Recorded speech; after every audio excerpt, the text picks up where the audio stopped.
এই মুচ্ছে, জুতোটা নোংরা হয়েছে, পরিষ্কার করে দে তো।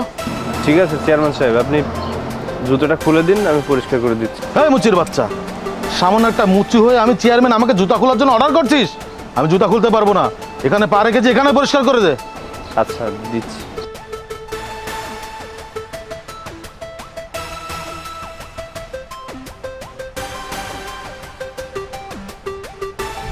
ছোট লোকের বাচ্চা, মুচির বাচ্চা, তুই এটা কি করলি?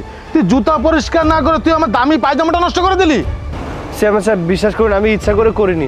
আপনি পাটা টান দিলেন, এই জন্যই তো লেগে গেল। আমি তো আপনাকে আগেও বলেছিলাম যে এই জুতোটা খুলে দিন, তারপরে মুছে দিচ্ছি, কিন্তু আপনি তো আমার কোনো কথাই শুনলেন না। এই হট। ওই ছোট লোক মুচির বাচ্চা মুচি, হ্যাঁ? আমি এলাকার চেয়ারম্যান, আমার মুখের উপরে কেউ কথা বলার সাহস পায় না, আর তুই সামান্য একটা মুচি হয়ে আমার মুখে মুখে তর্ক করছিস। চেয়ারম্যান সাহেব, আমি এমন কি করেছি যার জন্য আপনি আমাকে মারলেন? আমি তো যেটা সত্যি সেটাই বলেছি। আমি মুচি, আমি গরিব মানুষ বলে কি আমি মানুষ না? চুপ, মুচির বাচ্চা মুচি, আবার বড় বড় কথা বলছিস। তুই আমার দামি পাজামাটা নষ্ট করে দিয়েছিস, এর জরিমানা তোকেই দিতে হবে। আমি আপনার পায়ে পড়ছি চেয়ারম্যান সাহেব, আমাকে দয়া করুন। আমি আপনার জরিমানা দিতে পারবো না। আমার বাড়িতে কিস্তি নেওয়ার জন্য মানুষজন বসে আছে, আমার বাড়িতে খাওয়ার কিছু নেই। আমি যদি কিস্তি না দিতে পারি তাহলে আমার ঘরের জিনিসপত্র সব কিছু নিয়ে বিক্রি করে দেবে। চেয়ারম্যান সাহেব দয়া করুন। এই ছোট লোকের বাচ্চা, এটা তুই কি করলি? তুই আমার দামি পায়জামাটা নোংরা করে দিলি। ছাড়, ছাড়। চেয়ারম্যান সাহেব, আপনি আমাকে মেরেছেন, আমার তাতে কোনো সমস্যা নেই, কিন্তু দয়া করে আমার জরিমানার টাকাটা মাফ করে দিন। আমি জরিমানা দিতে পারবো না। এই ছোট লোক মুচির বাচ্চা, তোকে তো আমি জরিমানা করবোই, তোর কোনো ন্যাকা কথা আমি শুনবো না। এই মেহেদি, ওর কাছে কত টাকা পয়সা আছে? যা সব নিয়ে আয়।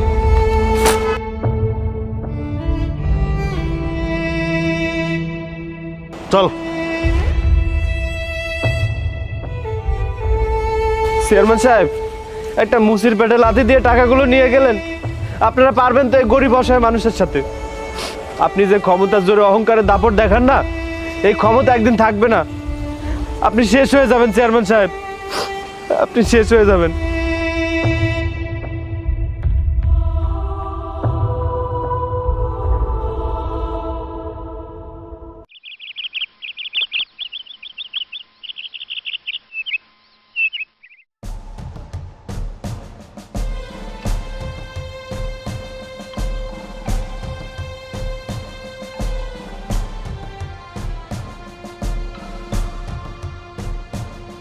এই বলছি, আমার জুতোটা পরিষ্কার করে দাও তো। আরে দীপ্ত, তুমি এখানে? তুমি না পড়াশোনা করো, তোমার ভালো একটা ব্যবসা আছে, তুমি এখানে তাহলে মুচির কাজ কেন করছো?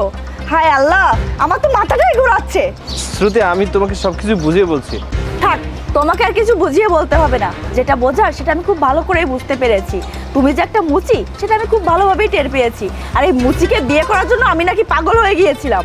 হ্যাঁ, আমি মুচি, আমার বাবা নেই, আমার মাথার উপরে ছাদটাও নেই, এই মুচির কাজ করেই সংসার চালে।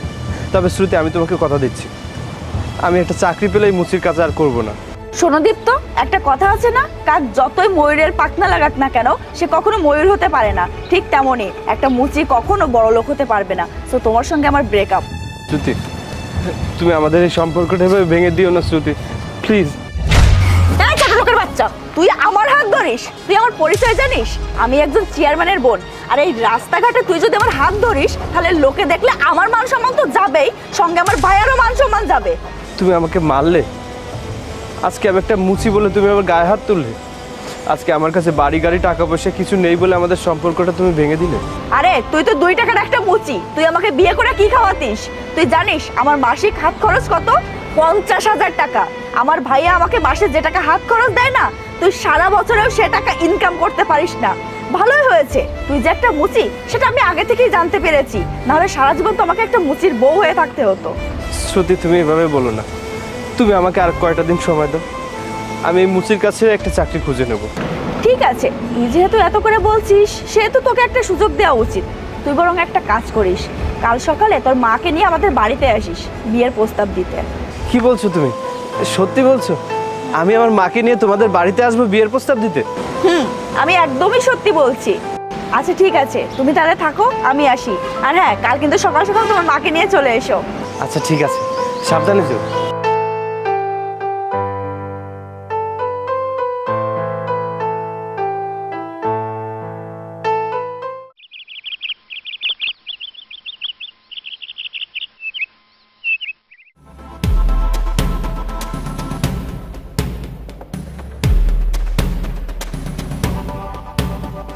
এই দাঁড়া, তোর এত বড় সাহস, তুই আমার বাড়িতে ঢুকেছিস? কার পারমিশন নিয়ে ঢুকেছিস? শ্রুতি, এই লোকটা কি? উনিকে, উনাকে চিনতে পারছো না? উনার বাড়িতে এসে আবার জিজ্ঞেস করছো উনিকে? উনি আমার ভাইয়া কামরুল চৌধুরী, এই অত্র এলাকার চেয়ারম্যান। সত্যি এই ছেলেটাকে চিনিস? হ্যাঁ ভাইয়া, ওই ছেলেটাকে আমি খুব ভালো করে চিনি। ও নাকি আমাকে ভালোবাসে, আর তাই তোর মাকে নিয়ে এসেছে বিয়ের প্রস্তাব দিতে। তাই নাকি? হ্যাঁ চেয়ারম্যান সাহেব, আমার ছেলে আপনার বোনকে ভালোবাসে, তাই আমার ছেলেকে সাথে করে নিয়ে এসেছি বিয়ের প্রস্তাব দিতে। এই ফকিন্নি, কি বললি তুই? তোর এই মুচি ছেলের সাথে আমার বোনের বিয়ে দেওয়ার জন্য তুই আমার বাড়িতে বিয়ের প্রস্তাব নিয়ে এসেছিস? এই, তোর ছেলে কি করে? তোর ছেলে তো একটা মুচি, অন্যের ময়লা জুতা পরিষ্কার করে। আর আমি এই এলাকার রানিং চেয়ারম্যান, আমি আমার বোনকে বিয়ে দেবো কোনো কোটিপতির ছেলের সাথে? চেয়ারম্যান সাহেব, আপনি কিন্তু আমাদেরকে রীতিমতো অপমান করছেন। আমার ছেলে মুচির কাজ করলেও আমার ছেলে পড়াশোনায় খুব ভালো, ও একসময় বড় একটা চাকরি পাবে। এই, কি বললি তুই? তোর ছেলে চাকরি করবে? তোর ছেলেকে কে চাকরি দিবে? তোর ছেলে কখনোই চাকরি পাবে না। এই, তুই কি জানিস আমার বোনের প্রতি মাসে হাত খরচ কত? আমার বোন যে পোশাকগুলো পরে সে পোশাকের দাম কত? আরে আমার বোন যে জুতাটা পরে সে জুতার দাম কত? আমার বোন প্রতি মাসে 50 থেকে 60,000 টাকা খরচ করে। হ্যাঁ, তোর ছেলে শখ জেগেছে আমার বোনকে বিয়ে করবে। আরে তোর ছেলে তো এত টাকা কখনো চোখেও দেখবে না। শ্রুতি, তোমার ভাই তোমাদের বাড়িতে দাঁড়িয়ে তোমার সামনে আমাকে আর আমার মাকে অপমান করছে, আর তুমি দাঁড়িয়ে হাসছো? এই মুচি শোন, আমার ভাই তো তোকে শুধু অপমান করেছে, তোর মায়ের তো 7 কপালের ভাগ্য যে আমার ভাই তোকে জুতো পেটা করেনি। আর তোর এত সাহস কোথা থেকে আসে? হ্যাঁ, তোর এই ফকিন্নি মাকে নিয়ে তুই চেয়ারম্যান বাড়িতে বিয়ের প্রস্তাব দিতে আসিস? শ্রুতি, তুমি কিন্তু কাজটা একদমই ঠিক করলে না।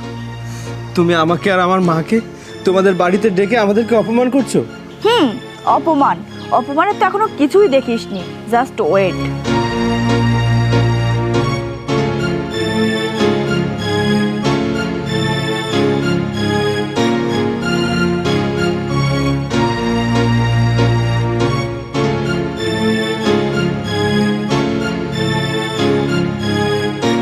তুই না আমাকে বিয়ের মালা পরাতে চেয়েছিলি? এই নে তোর বিয়ের মালা। ওয়াও, তোকে এই মালাতে না অনেক সুন্দর মানিয়েছে। হে আল্লাহ, এই অপমান দেখার আগে আমার মরণ হলো না কেন? ভদ্রলোকের বাড়িতে দাঁড়িয়ে কান্নাকাটি করবেন না, এতে কোনো লাভ হবে না। আর এই মুচি, তুই শোন, আমার ভাইয়া আমার জন্য কোটিপতি ছেলে ঠিক করে রেখেছে, সামনের মাসে আমার তার সঙ্গে বিয়ে। তুই বরং একটা কাজ করিস, তোর এই ফকিন্নি মাকে নিয়ে আমার বিয়েতে এসে ভালো মন্দ এক মুঠ খেয়ে যাস। আর একটা কাজ করিস, আমার হাজবেন্ডের জুতোয় যদি ময়লা থাকে তাহলে তুই পরিষ্কার করে দিস, তাতে আমি তোকে টাকা দিব। আর বিয়ে বাড়িতে যেসব খাবার দাবার বেঁচে যাবে না, এই খাবার দাবারগুলো তুই নিয়ে যাস, কারণ তোরা তো গরিব ছোট লোক, তোরা তো এসব খাবার কখনো চোখে দেখিস না। এই এই মুচির বাচ্চা, এত কথা বলার পরে এখনো দাঁড়িয়ে আছিস কেন? নাকি ঘাড় দেখাতে বের করে দিতে হবে? যা বের হ। চেয়ারম্যান সাহেব, আমি মুচি বলে আমাকে বাড়িতে ডেকে এনে যে অপমানটা করলেন না, সেটা আমি কোনোদিন ভুলবো না। তবে আমার একদিন বাড়ি গাড়ি টাকা পয়সা সব কিছু হবে। আপনি আপনার বোনকে কোটিপতির সাথে বিয়ে দিতে চেয়েছেন না, ঠিক আছে, আপনি তাই দিন। আমি দোয়া করি সে যেন সুখী হয়। এই মুচির বাচ্চা মুচি, তুই এখনো যেমন মুচি আছিস ভবিষ্যতে তেমন মুচি থাকবি। এত কথা না বলে আমার বাড়ি থেকে বের হয়ে যা। যা, বাড়ি থেকে বের হয়ে যা। আল্লাহ চাইলে একজন মুচিকে মুহূর্তের মধ্যে কোটিপতি বানিয়ে দিতে পারে, আর একজন কোটিপতিকে মুহূর্তের মধ্যে ফকির বানিয়ে দিতে পারে। অহংকার পতনের মূল। মা চলো। আরে যা যা, এত নীতি কথা বলতে হবে না।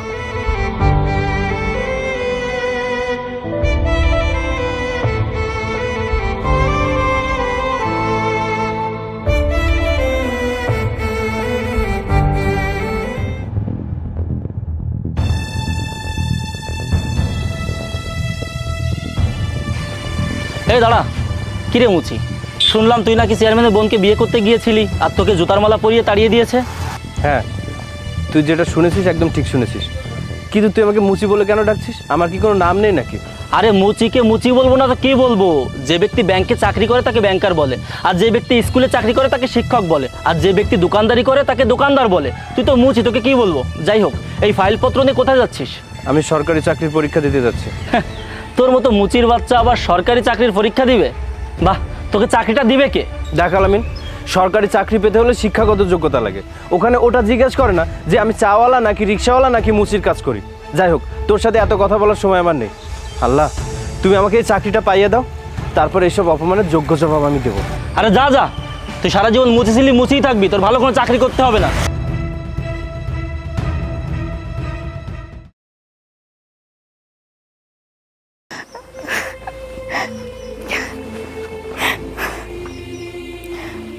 কি রে বোন, কি হয়েছে তোর? তুই কান্না করছিস কেন? আর তোর এই অবস্থা কেন? আর মুখে কিসের দাগ? কি হয়েছে? ভাইয়া, ওসমান না একটা কোটিপতির মেয়ের সঙ্গে পরকিয়া করে। আমি এই কথায় প্রতিবাদ করার জন্য ও আমাকে মেরে ধরে ডিভোর্স দিয়ে বাড়ি থেকে বের করে দিয়েছে। হে আল্লাহ, তুমি এমনটা কেন করছো? একটার পর একটা বিপদ কেন দিচ্ছ আমাকে? প্রথমে আমার গাড়ি বাড়ি টাকা পয়সা আমার ক্ষমতা সব কিছু নিয়ে গেলে, এরপর আমার নিষ্পাপ বোনের সুখটুকু তুমি কেড়ে নিলে। হে আল্লাহ, আমি এখন কি করব? আমি নিজে চলতে পারছি না, নিজে খেতে পারছি না। এখন আমি আমার বোনকে কিভাবে খাওয়াবো, কিভাবে চলবো? হে আল্লাহ, তুমি আমাকে বিপদ থেকে উদ্ধার করো আল্লাহ। আমি এখন কি করব? ভাইয়া, তুমি এভাবে বলো না। তুমি যদি এভাবে ভেঙে পড়ো তাহলে আমি কি করব বলো? তুমি যদি এভাবে ভেঙে পড়ো তাহলে তো আমার মরা ছাড়া কোনো পথ থাকবে না। বোন রে, এখন এই মুহূর্তে তোকে নিয়ে আমি কি করব? কোথায় যাব? আমার তো মাথায় কাজ করছে না। তবে একটা উপায় আছে। শুনেছি আমাদের পাশের গ্রামে একটা ছেলে খুব দয়াশীল, খুব দানশীল। কেউ তার কাছে গেলে নাকি খালি হাতে ফেরত আসে না। চল বোন, আমরা তার কাছে গিয়ে সাহায্য চাইবো। ঠিক আছে ভাইয়া, চলো।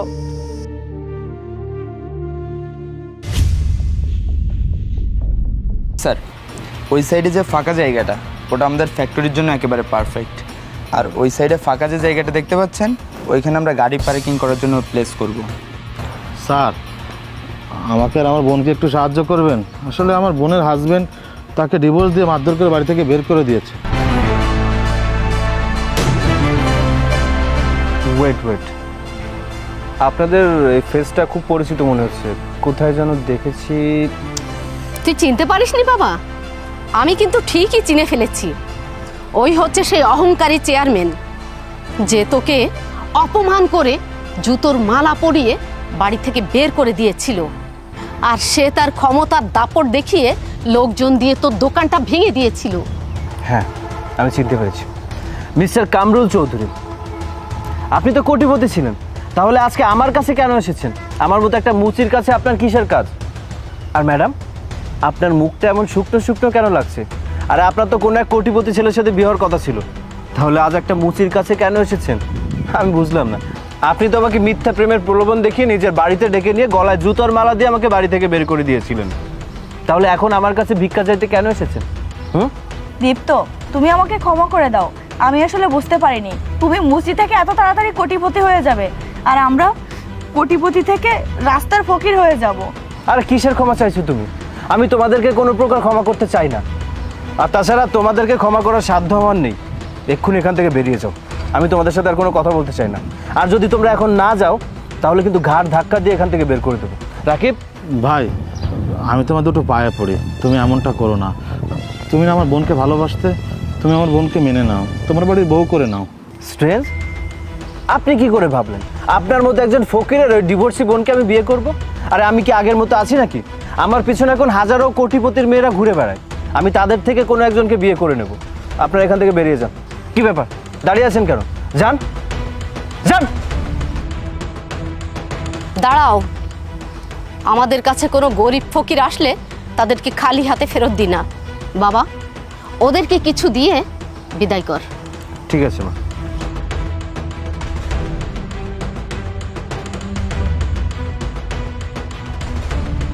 আচ্ছা, এই চেকটা রাখুন, এখানে 2 লক্ষ টাকা লেখা আছে, সাইনটা করে দিয়েছি, টাকা তুলে নেবেন, যান।